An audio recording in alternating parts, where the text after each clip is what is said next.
what we are talking about in today's Epstein segment, which I mentioned briefly at the outset of the show, is the Warhawks starting to bang the drums again for war against Iran. And this is something that's been going on for decades by this point. They never miss an opportunity to call for more war with Iran because they have wanted and been jonesing for this forever. I was the first one that wanted to go to war. Anybody that doesn't want to go to war is gay. Family Guy clip. An incident that happened earlier this week has them, rattling the sabers for war with Iran again, because on January 28th, so what is that, last Sunday, I think, of 2024, 3 American troops were killed in a drone attack in Jordan. And I want to tell this story before we get into our analysis of it in 3 parts. And these are all 3 articles written on antiwar.com by the same author, Dave DeCamp. And the timeline is interesting, especially when you see what the players do in the context of that timeline. So on January 28th at 12:23 p.m. Eastern, DeCamp publishes the article that tells you about the incident that is now being appealed to for war with Iran. I'm just going to read the first 3 paragraphs. It says, 3 U.S. troops were killed by an overnight drone attack in northeastern Jordan, the first Americans to die by enemy fire in the region since President Biden threw the U.S.'s weight behind Israel onslaught in Gaza. According to CNN, one-way attack drones hit Tower 22, a small U.S. outpost in Jordan near the Syrian border. Over 30 troops were also wounded in the attack. Since mid-October, U.S. bases in Iraq and Syria have come under attack over 150 times in response to U.S. support for the Israeli slaughter in Gaza. The overnight drone attack in Jordan appears to be the first time Tower 22 was targeted. So, that's the event in a nutshell that happened. Remember the date, January 28th, 12:23 p.m. Next article. January 28th, 3:31 p.m., almost 3 hours to the minute, DeCamp publishes this article. Senators call for U.S. to bomb Iran in response to a drone attack in Jordan. Now, again, remember, you just heard me read what happened. Any mention of Iran anywhere, a drone attack in Jordan on the Jordan-Syria border, 3 U.S. troops die. The ostensible purpose is because the United States supporting Israel and Gaza. No Iran. But yet, these 3 U.S. senators knew exactly who it was within 3 hours and were calling for bombs. I just want to do 4 quotes. One from President Biden, who blamed the attacks on, quote, Iran-backed militias. We have a quote from Senator Tom Cotton, which says, quote, the only answer to these attacks must be devastating military retaliation against Iran's terrorist forces, both in Iran and across the Middle East. Anything less will confirm Joe Biden as a coward unworthy of being commander-in-chief. Senator Lindsey Graham, John McCain's little bitch, quoted, strike targets of significance in Iran. He added, hit Iran now, hit them hard. And Senator John Cornyn from Texas posted to X, target Tehran.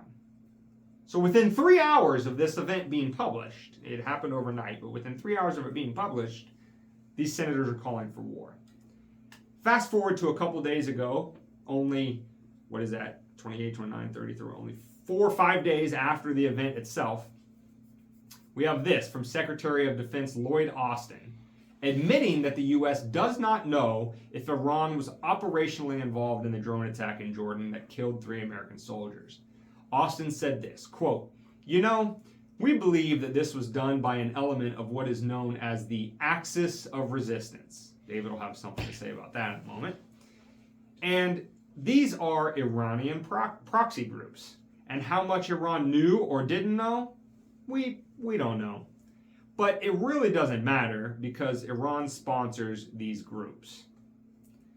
And Austin said of the Shia militias the U.S. believes were responsible for the attack were not supported by Iran. He said, quote, these kinds of things don't happen. And this is despite the Kataib Hezbollah on the Iraqi side of the border said on Tuesday that it was suspending all attacks on U.S. troops in Iraq and Syria, which was the result of the pressure from the Iraqi and Iranian governments. Oh, and by the way, Iran throughout this entire time has disclaimed any role in the drone attack. Now, again, of course they're going to disclaim it. Dane, why are you taking the side of Iran? Blah, blah, blah. That's not the point. The point is, Iran's not taking credit for it, and the people calling the shots over here don't know about Iran's involvement in it. They think they know, or they want to think they know, and they're calling for bloodshed regardless. I think you can already see from that brief explanation what the Epstein moment here is. Well, they can't even come up with their new punchlines. They're just using, what was the axis of... The axis of resistance. Of resistance. Because it used to be the axis of evil. By the way, and then the axis of resistance to what, by the way? Right.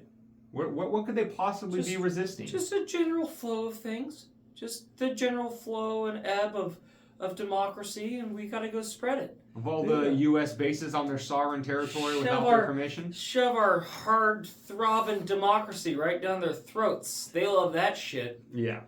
But yeah, no, you're absolutely right. You had the Axis powers in World War II. You had the Axis of evil in Gulf War II under George W. Bush. Open up, baby. Here comes some democracy. Resistance. Like, god damn, guys. Like, and then it's... Have you ever heard of the phrase "cooler heads prevail"? What usually does that mean? It means that emotions were high in one moment, and those that don't react off of their emotions and wait for more information to come in usually make a better decision than the ones that just hothead react off their emotions. So even then, these people in places of power, like Lindsey Graham, I think that John Cornyn, Joe Biden is in a pretty powerful seat, immediately just pointing at somebody and saying, "You did it." Like, okay, that's fine. By the way, instead of like this just being a fisticuff, like I'll meet you at 3:00 in the parking lot or the playground, like this just means like we all get, you know, our SPF 18 million out and try to survive the nuclear holocaust, let alone the winter that comes after it. Oof, that's gonna be a rough one. Yeah. But, you know, so I'm saying maybe a little more, what would they call that, Dane? What would they call it? Not tact. Temperance? Maybe a little more. A little bit more of a measured response? A little more wisdom? Maturity. You said intelligence. Yeah. Maybe a little more. Tact. Leadership. Yeah. Perhaps if they were a little more, you know, smart. Yeah, a little more deliberative in their actions. Just maybe. Yeah. Or maybe they just saw dollar signs flash in front of their eyes. Like, we need to go to war! Like, oh, we need to attack Iran. It's not becoming of our democracy to let this attack settle. And then it comes up, what's this? Oh, it wasn't them that attacked? Well, I'm sure they had something to do with it, and we're gonna go punch them right in their